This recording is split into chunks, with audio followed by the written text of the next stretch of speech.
12-day corn, planted it at 34,500.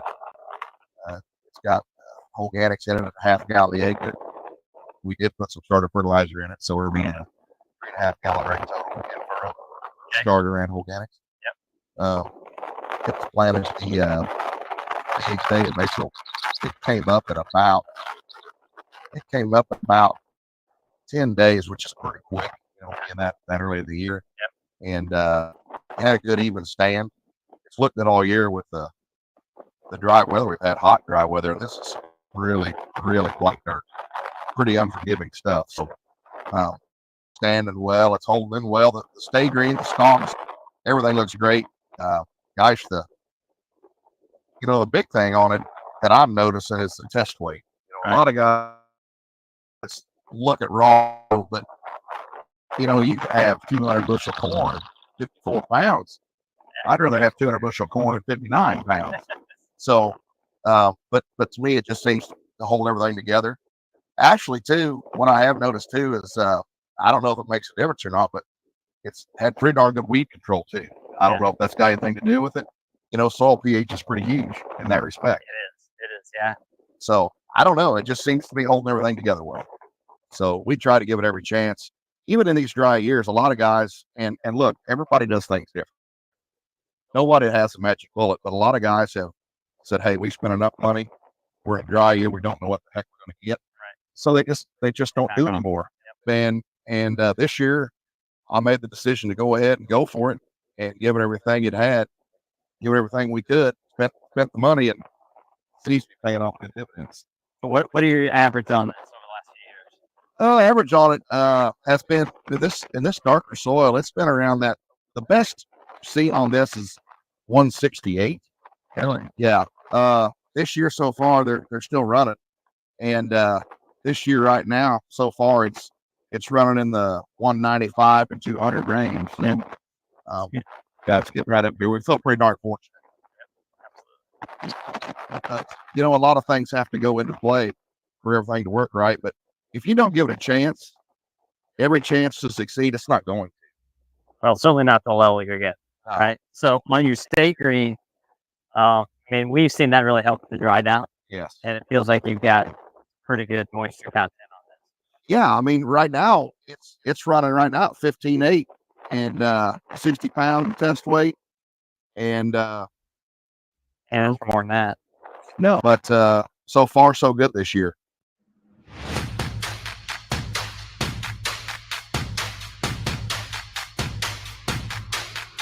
Hey gang, let's roll that beautiful bean footage. Drop it.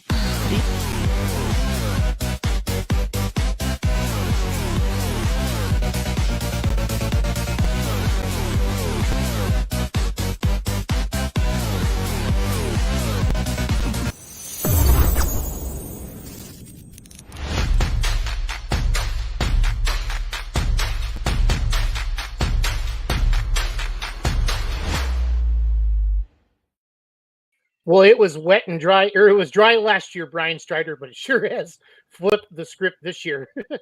Oh my gosh, yes. We've had, I was talking to a grower here just about 30 minutes ago, and we've had, I don't know how many inches of rain. I'd say close to 12 or so, and we haven't turned the wheel in at least 3 weeks. So this is totally different than we've been used to the last 2 years. Yeah, it's completely different. Welcome everybody to episode 14 of Be Loyal to Your Soil, brought to you by Organics Midwest. My name is Jason Schultz with the Beer Money Pulling Team. Brian Strider, he's a farmer grower. He's also the business developer or business director of the Missouri for Organics Midwest. So welcome, Brian. As you know, every other Wednesday night we get together. We talk with farmers, we talk with agronomists, we talk with growers, we talk to everybody about organics and just talk about the success you had and different things like that. So you're from Richmond, Missouri, right? Yep, I'm from I grew up in Hardin, Missouri. Richmond is where I live, about 5 miles apart. So yeah, grew up down here in the Missouri River bottom, and fifth generation farmer. So been fortunate to see a lot of things through a lot of years. Yep. Is that where Yaricks live with the tractors, the Pro Stock John Deeres? They from Richmond? They live way down south, down in Richland, Missouri. Yep. Okay. Yep. Richland, and this is Richmond. We're east of Liberty, about 40 minutes down on 10 highway. Yep, East Kansas City. So are you in that prime dirt country? I saw in your video there, you said it's more black dirt. Like, would you consider your soil on a scale of 1 to 10? Is it a 10? Is it a 5? Is it a 4? What do you got? What do you think? Your dirt? It's kind of funny. I've got a farm that's 235 acres and it has 7 soil types on it. Whereas, a lot of we're north of the river, where I would say we're probably a 6 to a 7, some 8. Okay. Most of the time. You get south of the river into Saline County. That's where you get some really good soil down there. Nice. So I'm in Nashville, Illinois this week. I live in Wisconsin, Brian, but we have the Pullers Championship this week. It's a pull I get to help with and promote. And like north of town, their crops are all in, and south of town, they got nothing in. Like, it's been that crazy. I've been down here all week. The pulls Friday and Saturday, and there's quite a few pullers from your area that were invited to this event. It's invite only. It's 10 vehicles in each class. We raise sponsorship money to pay for the hard costs, and every dollar from the live stream and the gate goes to the puller. So our goal is to grow this into the largest payout in pulling history. And this is year number 3, and we're on our way. But again, there's a shot of rain in the forecast for Friday. You know how everybody is with their smartphones, but we got the track covered and our pits are still dry. And so we're just playing on the social media like, hey, we're going to make this thing happen. But I can't believe, literally, so a month ago, Brian, and a lot of our pullers are farmers, right? It was like, man, everybody's going to have their crops in by April 15th. Yes. We were joking about it on our Thursday night meetings, and then somebody flipped the switch, and we went from being in a drought to not being in a drought anymore. So they turned the bucket over. They flipped it over upside down. Yep. I was talking to a promoter in Arlington, Nebraska, and he said, man, it's wetter than hell right now. It'll probably be drier than a popcorn fort here in July. And I just felt so bad. I feel like we could, like, my dad's a farmer. He always said, if I could just have half an inch every 3 or 4 days, life would be good. So yeah, you're absolutely right. Where I grew up, hell, you're 3 days from a drought or 3 days from a flood. Yep. So it's a feast or famine. Yeah, you got a pulling family down there that I farm right close to them, and they're south of the river. So I know they're not looking over their shoulder when they're there, because they know they're not going to be running in the field. No, it's all good. It's all good. Well, again, welcome everybody to episode 14. Be loyal to your soil. We talk organics. We talk about the product, and it's not snake oil. I feel bad. I'm not a farmer. I'm a mortgage lender, but I know what I've been on the farm with my dad, and salespeople come on the farm every day. And you get a free hat, and you get a pen, and you get a koozie, and you get sold this. And I can't believe how many people are in your guys' market now. I think one of the Bryans showed me, one of the Bryan owners, Brian, showed me like all the people that are in your market now with the bugs or the microbes or whatever. And the fact that your guys' stuff is working. Now, how long have you been with Organics? Can you kind of tell us your story and maybe the progression of it? Because I haven't met anybody that really just jumps in. They're all kind of in that wait and see mode. A lot of people buy one tote that first year, and then everybody year 2, they either go to 1,000 acres or they just do the whole damn thing because it works so good. But kind of tell me how you met Organics and where you're at in the process, and basically, how you ended up being a business director for the state of Missouri. So initially, Todd Bowles got me started it'll be 2 years ago now, and he was part of the group, the Midwest group, and met with him and Brian Hansel, and I'm trying to think back, and met with my dad and I. Dad, he'll be 75 in September, so his radar level for BS is always standing straight up. So we sat down with those guys and last spring, and we talked and went through it, and it really made sense. And my dad is one of the most conservative farmers you'll ever know. And he looked at me and he says, hell, he says, you're writing the checks, but if it were me, he said, I'd do it all. So we did the whole farm, but we kept back a little bit for some strip trials. Sure. And so as we evolved into this, I planted early. I planted beans April 3rd last year, and then switched over to corn the 8th of April. Then we, of course, we got a cold snap about 10 days, 2 weeks after that. And they weren't up very much, but the crops were up a little bit, and they withstood the frost, and they withstood the cold weather. I didn't really think anything of it. I thought, dang, what, something's working good. And maybe, I didn't know it was was it, because I run in furrow starter. I've run it, for a long time. And Okay. well, that's a good dose of starter. Still not even really putting a lot of thought into what was going on. As we move into summer, we had a pretty hot, dry summer. And I kept seeing stress mitigation was really, really good on my crops. And it just never hit me. I mean, it just, we're looking at it, I think, boy, everything looks good for as dry and hot as it is. And then as we go forward into harvest, I'm starting to see that, man, my corn's yielding pretty good. Test weights are up. And my dad runs the combine, and he just kept hollering at me on the radio intermittently. I don't know where in the hell this is coming from. I've never seen this in my life. And so it really, again, never hit me. And then finally we go down to a neighbor's, we custom cut his ground. He plants it. Well, we did plant the corn this of last year. And I put starter and organics on, never said a word to him about it, because I thought, you know what, if organics, this thing doesn't work, then no one's more the wise. We'll just go on down the road. Yep. Well, we get into this black gumbo, and I mean, we're talking stuff that'll stick to your boot in dry weather. It's tight. Well, we got to harvesting it, and ironically enough, Jenny came down, and Brian came down, and Todd came down that day. They wanted to do some filming, and all of a sudden it finally hit me what was going on, because the yields on this farm were, one upper 160s, and that field ended up hauled across the scales, made 226 for the grower. And finally it's like, it's the organics, because there's nothing we did different, because the neighbor literally across the road planted a day apart, did everything the same except for organics and starter. His corn made 180. Wow. Yeah. And it's same soil. Yeah. It's not like it's 3 counties away. No. And so it started to kind of click, and we went back down to a farm that we farmed. This last year was our 84th crop on that farm. My great grandfather started farming it. And we looked at the beans. There's a picture. I think there was a picture there earlier of us walking through the beans, and the nodulization on the root structure was phenomenal. It was really, really good. Good pod set. The nodes were close together. They were really tall beans, but yeah, right there. And they're really erect.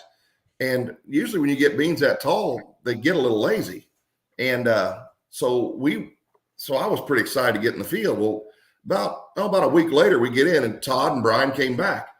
And Brian jumps up in the combine with me, and we're watching the yield monitor. And we watched it climb, and we watched it climb, and we watched it climb, and they were running about 12%. And when they hit 117, he looked at me and he says, "Okay." He says, "Are you convinced now?" I said, "Yep." Let's start. You think? And, yeah.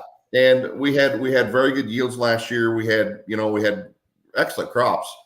And I attribute it a lot to the organics, because literally that's the only thing we changed on our farm. And I want to add to that, when I did it, I pulled back on my anhydrous. I was usually running about 185, 190. I pulled back to 170. I pulled back on my P and K about 20%. And that's what I changed. And that's the key to the organics, is let the organics do what it can do. Let nature take care of what it can take care of. That's the story. And I'm still here and loving it. No, it's a great story. So did you just use spring product that first year, or did you put a fall product on there the fall before? Okay. So I use fall product. We got done picking corn, and we were spraying, and I worked it with a vertical till, a Landau tool last fall, about 2 weeks after we sprayed, got a little rain, 2 or 3 tenths. And we went and looked at it. Brian and I went and looked at it. I think it was in mid to late November. And we were already seeing it going to work. We were seeing a lot of fungal movement and some breaking down, which was awesome. And I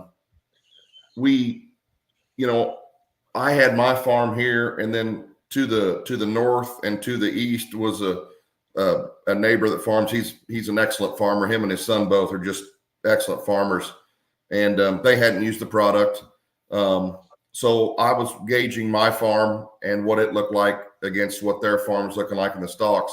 And today, you go and my field's black, 95% black, and theirs still has quite a bit of stalk laying around on it. And I really attribute that to the Organics. Yeah, we talked to, I think about a month ago, we had somebody on from Northeast Iowa, and he didn't tell anybody, he sprayed it. And all about a week later, the fall product, his neighbors were calling him saying, "What did you do to your field?" They couldn't believe how much it had already broke down and stuff like that. So Todd Bowles just sent me this picture as well. Can you tell me what do we got here? That's the nodulization. If you look at that, that is huge. That's what we're looking for in a bean plant, to get that nitrogen fixation on there, that nodulization, which makes for an excellent plant. The root structure on there is strong. I mean, it's just really unbelievable to how that all looked, and how healthy the plants were. And they cut well. The beans cut very well. And that's a plant you want to see year in and year out. A nice stalk, but a good nodulization on the roots. Yeah, I'm gonna swing through the comments. Mike Burkhart, he's been on the show before. He says, "I do believe I met Brian in Houston." Yes. So Mike's got the Steve Burkhart Foundation for his son there. So yes. Yep. That's Mike. We talked at the show. That's absolutely right, Mike. Good deal. Yeah, we had him on a podcast with Morfeld maybe a month and a half ago, Brian. I can't remember exactly for sure. Yep, exactly for sure. So again, if you're just joining us, thanks for checking in. I got Brian Strider with me here from Richmond, Missouri. He's the business director of Organics for the state of Missouri and a fifth generation farmer grower as well. And hey, and you're the first person on the podcast to use the word erect to describe their beans. So I just want to congratulate you for Brian. So, I used it in good context, didn't I? No, you did. I love it. It makes me laugh. No, it's out of every podcast, like I have a t-shirt saying that I want to come up with. So I want to do that. So, cause it's been fun. Like, it's not snake oil. One of them was, this is the dirt that's in your fence line, because the dirt's so good, it hasn't been beat up. And, when I like this. So tractor pullers are bullshitters, the Strider, right? Like, what gear did you run? How much weight? Oh yeah, I just feathered it out the hole. But when it comes to farming, like, you take that same person, and they'll be as honest as the day is long. And we've had so many people, like friends of mine and people I know for many, many years, swear by Organics and what they've done with the Outlaws, Brian, and the Go Grow meetings. It's been phenomenal for these communities. So they're not only making the farmers make more money and making their life better, they're actually supporting these communities with these Go Grow meetings and these events. Because a truck and tractor pull in the Midwest, that's the thing. You know what I mean? That's the once a year we pack the town and we have a lot of fun and drink a lot of beer and think we're smart for a couple nights. And that's the good old fashioned American way. And so I'm tickled pink that Organics has jumped all in with the Outlaws and working together. And they've really supported it. I mean, because I've talked to farmers and growers from Kansas, Iowa, Minnesota, Illinois, Wisconsin. We've done a lot of this stuff. And it's fun to have people like on here. You're not a bullshitter, Brian. It's clearly obvious. You're a fifth generation farmer. And you're real as the day is long. And you had mentioned before we came on the air that you really you didn't take this business director position until you knew that this stuff worked. Can you talk about that a little bit? Yep, I did. So Brian and Todd and I kept in constant contact from spring all the way through. And they were, when you're ready to come, when are you ready to come? And I never did come out and say it, but in the back of my mind, I thought, I'm not going to make any commitments until I see what this can do on my farm. And then I can go and look another farmer in the eye and go, you need to do this for your farm. And I waited. I saw it. And once I saw it, and my dad, that was huge. When Dad saw it, we were all in. My brother, he's a banker. So he really saw the benefit to this. He's big in agriculture. And so he saw this as a way to be able to reduce cost and gain some revenue on your farm. I mean, just basically move that needle up and down a little bit. So, and in this farm economy, we got to watch every daggum penny we can. Yes. So from a business standpoint, from a farmer and from a farm lender, there's a huge benefit to it because we're seeing the benefit in our soil. We're seeing the benefit in our pocketbook. So that's a huge deal. Yeah, there's nobody that wants you to be more successful than your lender. Trust me on that Right. situation. Yeah, absolutely. Yeah. Yeah, Absolutely. they'd much rather have you have a strong balance sheet than a weak one, for sure. Yep. 100% with that. Again, we're on episode 14. Be Loyal to Your Soil podcast brought to you by Organics Midwest. Brian Strider with us from Richmond, Missouri. He's a fifth generation farmer and the business director for Organics in Missouri. Brian, as a fifth generation farmer, I mean, what is your why? What is your passion? I mean, you're gambling every day of your life. You don't need to go to the casino and play roulette or craps or blackjack. What is your why? Why do you farm? Because it's in my blood. I can remember back when I was a kid watching my great grandfather died in 1969, so I didn't know him. I was born in 74, but I was very fortunate enough to be able to watch my great uncle and my grandfather. They farmed together for 40 plus years, and watch them. And then in turn, watch my dad. He started in 86, bought my grandpa out in 86, bought my great uncle out in 89. But able to watch that hard work and be able to, I guess, the satisfaction of being rewarded for your hard work, and being able to basically control it with, other than Mother Nature. There's a lot of things you can do to make things better.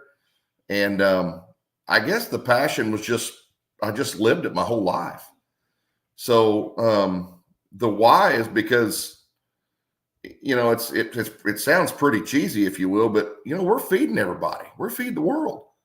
And it's to me, it's pretty rewarding to be able to walk down the street and go, gosh, you're doing something good for everybody. So I don't know. That's it in a nutshell, I guess. That's good stuff. That's good stuff. Yeah, we did a grower meeting with my dad and Mike and Brian. Mike Batson came over with my dad in the Cedar Rapids area, and we had about 40 people in the room, and not a lot of people. They're all interested. My dad got a tote, and a couple other guys got a tote. And I think, we're going to take a bunch of pictures and video with him this year. Kind of, I think, and people trust my dad. Yep. They see good things, he'll talk about it, and I'm looking forward to that. That just the proof is in the pudding kind of a thing, and to hear all you guys have success with it, it's really been great. Now, you had made a comment earlier that your neighbors are really good farmers, and now you're the first person to say that on the podcast. What is a really good farmer in your eyes, Brian? A really good farmer is a steward of the land, one that's very conscientious about what they do. They try to put the right foot forward every day, and there's a big difference. When you live in agriculture, you can watch, and there's guys that want to half-ass things and try to get by and be cheap for a reason, no other reason, just being cheap. Or you got guys that are more methodical and say, we really shouldn't spend the money, but I think we'll get a better return on investment if we do spend that money. And so they weigh out their options, if you will. And so to me, that's what a good farmer is. And I mean, the tough part is I'm 49 years old, and I can tell you things have changed in 20 years, 30 years, where I'm the type of guy that I'm not afraid if a guy asks me, hey, what are you doing? What are you doing on your farm?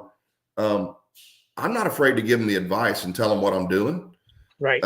Because I don't mind helping people. And there are some farmers that will either not tell you or just flat lie to you because they feel that, hey, we don't want this guy getting ahead of us, which is the most ridiculous thing in the world.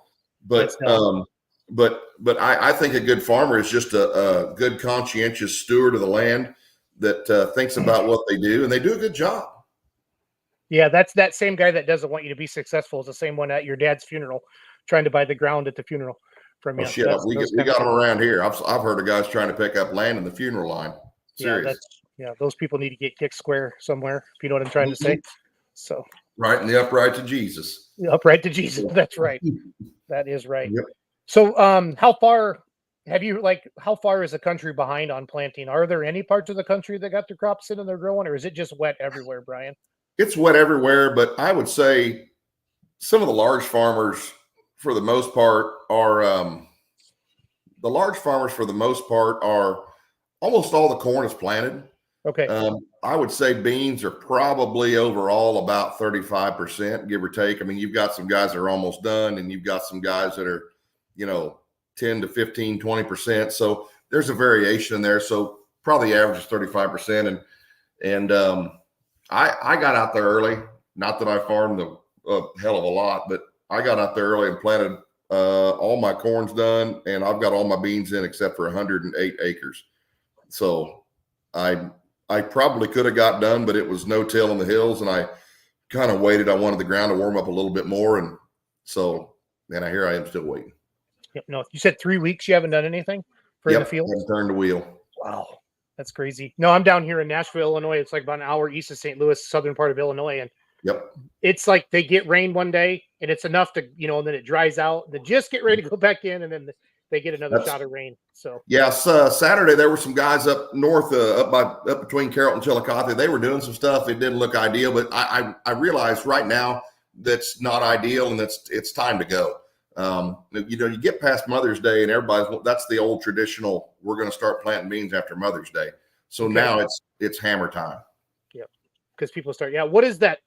What is that scary time? Like if the beans aren't in by where you're like, this scares the crap out of me. If they're not planted by a certain date, do you have that date in your head? 20 to 25th of June. I mean, we got a lot of time. But we probably about 10 days out of getting too late for corn. I think it's 25th of May. I think it's the target date on that, where you can go or prevent planted or do something different. So about the 20th, 25th day, of June for the beans. And of course I've got some wheat to cut, then I'm going to double crop it, and I'd like to get it done before the 4th of July, but gosh, who knows with this weather. When you double crop it, that's the beans planted inside the wheats, right? Yep. In the wheat. Okay. Yep. One of my buddies does that up here in Wisconsin. I think that's what it's called. I have no idea. So. Yeah, double crop, absolutely. We call them wheat beans, but they were always wheat beans until somebody had double crop. So now they're double crop. So fair enough. Yeah. Well, I had never heard the term grower until I got on the podcast. I'd always thought everybody was a farmer, and then all the organics calls everybody growers. So I'm like, I'm learning new words as we go here. It's all good. Oh, heck yeah. Yep. Heck yeah. So you know Ken Summers? Do you have any good Ken Summers stories for me? He's a good friend of mine. Ken's a great guy. It's funny because he farms right here in Hardin, and they've got 600-700 acres in just real close proximity, and I give him hell all the time. I mean, that guy, we're out planting and we're going like hell, and all of a sudden you see on social media he's in Chicago at his daughter Bailey's. I know, it's amazing. What are you doing? He gets on a plane. Yep. And he's like, it'll be all right. We'll get her done. He's got guys at home that work, but that guy right there is the most, he doesn't get excited. I mean, I don't think if you set his jeans on fire and stood him in a pile of gas, he still wouldn't get excited. But I love Ken and Trish and Sid. We're going to Sydney this weekend. She's pulling down here at the Polish Championship. I met Bailey a couple times. She's a nurse in Chicago. She's a good kid too. But Bailey's back home, or Sydney's back home with her fiance. He made the move a couple weeks ago. I thought, what the hell? I saw all those tractors on a trailer, and I thought, damn, Ken, did you go buy a bunch of stuff again? But it was her fiance. So, but yeah, good people. Good people. Yeah, they're great people. No, it's we're pumped. I love my tractor pulling family. It's going to be fun to see everybody this weekend. And it's good to have you on the show tonight to talk about this, because you're being so honest about, you're being, good, just honest with everybody about it. So do you have any other pulling friends that we would know? Any names? You want to name drop anybody? Oh my gosh. I know so many. Isn't Cody Shea down by you somewhere? So Cody and I ran together. I don't know. That's where I used to run with Cody. That's why we've seen each other. I ran with him. How much taller are you than Cody? What's that? How much taller are you than Cody? Oh, I'm 6'3". Oh, about a Cody's foot. About a foot. 5'3", 5'4". Yeah, every time I see him, I pick him up and hold him like a little puppy. I know. Now he spends a lot of time up in Minneapolis or in Minnesota, up north Minnesota. He's got him a place up there now, and he's down home some. But I remember we ran up in Wisconsin. His last pass, We ran up. It was late 2 years ago. It was late in the season. And Was where it the heck Hillsboro or Ellsworth? It was Hillsboro, Wisconsin. Hillsboro, Wisconsin. 26 miles north of my house. And we went up there and ran on you probably were there. We ran on a Friday night, and I had gone over to Lemke's trailer to get a sweatshirt. It was cold. It was late summer, but it was cold. Yep. And I ran over to Lemke's trailer to get a sweatshirt. And I come back. Cody says, "We're going home." I said, "What?" I said, "We're going home." I said, "There's shavings in the screens. We're going home." He's pissed off. Check the filter. Yep. Check the filter. So I've been thousands of miles with that guy in that toter home. And that was the first and only time I drove home. Because he always drove everywhere. Yeah. And shortly thereafter, he sold it to the boys up at Simon's. Yeah, Simon's bought it. Real nice fellas. I mean, I met one of them down in Louisville here last year, and we kind of put two and two together.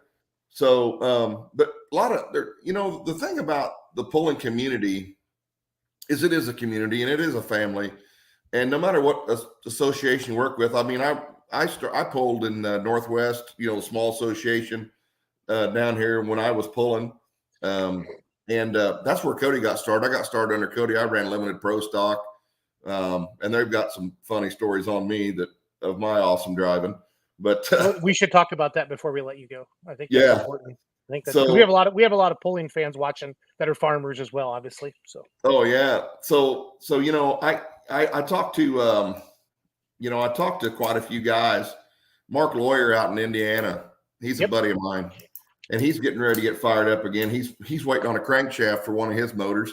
Yeah, he's built 5.0 Pro. 5.0. And I said he was having trouble getting a crankshaft, and I said, well, dang. I said, call Adam Kester. I said, he's got a shop. I said, there's a chance he might be able to build you one. He goes, really?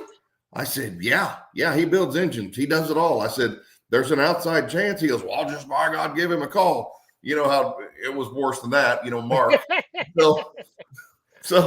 But yeah, and the funny part is about those guys is once you forge a relationship with it doesn't matter where you live. It doesn't matter, but like agriculture is a small community, if you will, and it's all of the United States. But once you find that common bond, it's a bond and a friendship that you never get away from, no matter where they are. No, I agree. So I got a birdie texting me something about you taking off without a sled, Brian. Somebody's been about 10 minutes ago. I think people realized that you were on the podcast with me because the numbers have been going up, and I've been starting to get a lot of text messages from people like, "What are you doing with Strider on there?" And tell that bald guy to get a beer, and a lot of fun stuff like that. So, thanks, Todd, by the way, for that reminder. So yes, Todd Bowles has been texting me. Yes. So this was years ago. And kids were small, and I just started pulling, literally just started. And I'd pulled on a Friday night up in Northwest Missouri, a little old town of I can't even remember it. We made one pass, and the tractor didn't run right. We thought, oh heck, it's just me. Didn't know how to drive. Did you have a 466 tractor? Is that what you had? I had a 466 3x4. Yeah, first tractor I ever had. The 85 Limited Pro. Yep. Yeah. So yeah, me. This is me. My brother pulled antiques. I never pulled antiques. So what the hell do? I buy the first one that's for sale. It goes nuts. So we pull that night, and we're all headed up. We're going to go to Mexico, Missouri the next night, Saturday. And I mean, it's hotter than blue blazes. And we're loaded up. We all take us, Cody Shea, Rich and Todd, Mike Eccles, myself. We head over. Mike Eccles, Strider? Oh, I feel bad. I know that guy. People get money from the state to keep him around. Like, it's legit. Like, his wife gets money. There's a lot of stories there. That is the only guy that is the only guy that I've in years. The only tractor puller I know that would A, wear shorts, and B, wear Jesus cruisers before he pulls. Jesus cruisers. I can't wait. We should. Oh, I would die. I'd love to get Eccles on here. I pick on him so much. We give each other so much crap. What'd you say? Shorts and Jesus cruisers? Yep, that was years ago. Now everybody wears shorts, but Mike was Yeah. wearing shorts before shorts were cool, if you will, and Yep. pull them. And him and my dad and him, they're both Mikes. It's crazy because they have a bond with each other that they just jack with each other because Mike Eccles bumped into my dad one day at a pole, and Dad kind of stumbled back, and Mike Eccles goes, "Oh, I didn't know you were there." And Dad looks at him and he goes, "Oh, I didn't know you wanted to get down on the ground." So, so back to the Mexico, Missouri story. We go down there, big pull, and I'm nervous as heck. I mean, I'm sweating like Liberace giving John Holmes a piano lesson. So, I love it. So I got up and I didn't realize the fulcrum on my clutch was bending, so I couldn't get up to RPM. Okay. So I get up there, I try it once, it would just wouldn't do it. Smoking just wouldn't go anywhere. I tried it again, but I didn't know you had 2 chances. I didn't know that. Oh, you're a rookie at this point. Yeah, this is second pull ever. Well, the flagman walks up there, he hits my tire and he goes, "Okay, man, let's go." Meaning you're done. Well, me being nervous and didn't have any knowledge, I revved that sucker up, brought it up, and I thought, man, it's going to run. Brought it up to RPMs, let out on that clutch, and rode a wheelie for 300 plus feet. No sled. Oh, this is the best. And about halfway down the track, I'm looking up and I went, "Man, I'm cruising. I'm flying." I'm like, shit, I'm not hooked up. So I just let out on throttle and boom, front end goes down, bust a front end. Oh, absolutely. And we, and then of course that my wife at the time, had the kids, and Kennedy she was about a year and a half old. The boys are little. Is this before roll cages? This was roll cage. I had a roll cage. This was about after 98. After 98. Yeah, this was 09, I think, something like that. So they get me pulled back to the trailer, and we get on there, and I'm just about defeated. And I think someone said, I don't remember, but I know she walked up and the kids were standing there, and she goes, "Well, that's okay, honey. We're still proud of you." And I thought, yeah, that was pretty much like a participation type of. Here's your medal. Here's your medal. So we load up, we get the pull done, we load up, we're back to Chillicothe, and really nobody'd said anything. I mean, they were like, "We don't know what to say to this guy. He just made a complete ass out of himself in front of 2,000 or 3,000 people." So Bob Shea, do you remember Bob Shea, Cody's dad? I've met him a couple times. That was it. God love him. We're all getting fuel at that time. It was I think it was a Prairie Dog truck stop or something like that at Chillicothe before Casey's was there, and it's just quiet. And old Bob out of nowhere goes, "Well, by God," he says, "at least you got to see that space shuttle while you was pointed up to the sky." So from then on, I was called Sky King. Sky King. And it's still to this day, I still get called that every once in a while. But yeah, that's that. And you know what? This was before a lot of people had cell phones, because it would have been to this day, it still would be on. Oh yeah, no, I would have wanted that video personally. Yeah. Oh shoot. Well, that's a good story though. I appreciate that. Thank you for letting me know about that, Todd. I appreciate that. So yeah. Nope. Well, back to business. Let's wrap this baby up. Organics, if you have anybody, so the people, you had your first full year last year. You're rolling into year 2. How many more farmers around you noticed what you're doing? Are they jumping on the bandwagon? What are you seeing? They are. We started the business unit in Missouri, and we brought on a couple of guys, local guys, to sell. So they had some good local relationships, and we've got the ball rolling pretty good. And so it's like everybody. People are trying it, but they want to see it. They want to stand back and watch and see. Even though I'm having good success, that doesn't mean that everybody, everything's different for everybody. Your practices are different. the way you do things. As far as if you're running fungicides, we don't want to see that with organics because that defeats the purpose of it. And also, if you've got to follow what we're doing, you have to back off on your nitrogen, you have to back off on your P and K, and let the biology go to work and do what it needs to. Hello, kitty. Yep. Say hello to the Organics Midwest podcast, kitty. They've been running about my computer. I'm at my buddy's house, the Brad over Gotcha. promote the poll. We have the poll at his house, and we're outside. Oh, nice. The cats keep jumping around, so it's nice. So, but you've got that. There's a reason for everything we do with Organics, and it's to benefit the farm. It's to benefit the acre. It's to benefit the legacy of what we want to keep going. Because, hey, here it is. The bottom line is they're not making any more land, but they're making more people. Correct. So we have to do the best we can with the acre we have to feed the people we have.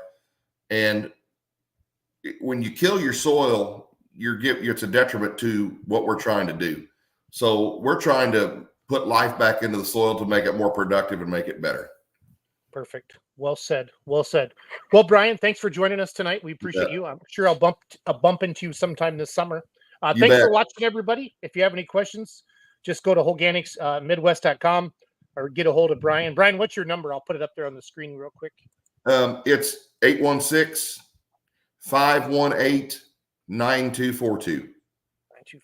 And people can call you anytime with questions. Absolutely. Check it out because there's a spring product, there's a fall product, there's a return on investment calculator on the website. There's all the good stuff that you need to get on there and check it and really make a good, educated decision because this is business. At the end of the day, this is business. We can all like each other, but at the end of the day, this has to make sense and has to work from an ROI perspective. To be quite honest, the whole Organics Midwest team has been excellent to work with for me. From top to bottom, the whole team. Yeah, I would say Todd's probably the quirkiest character out of all of them, but I think the rest of them make up for his weaknesses. Don't you think, Strider? Oh, I think so. I believe so. 100%. Julie keeps him in line. So. Oh, yeah. Better have a big rope to keep him in line. Yes, sir. All right, Brian. Thanks for watching. Brian, hang out with me for a second afterwards. Okay. Thanks for watching, everybody, tonight. We appreciate you watching. Share this around. If you have any questions, get a hold of Brian, 816-518-9242. Have a great night.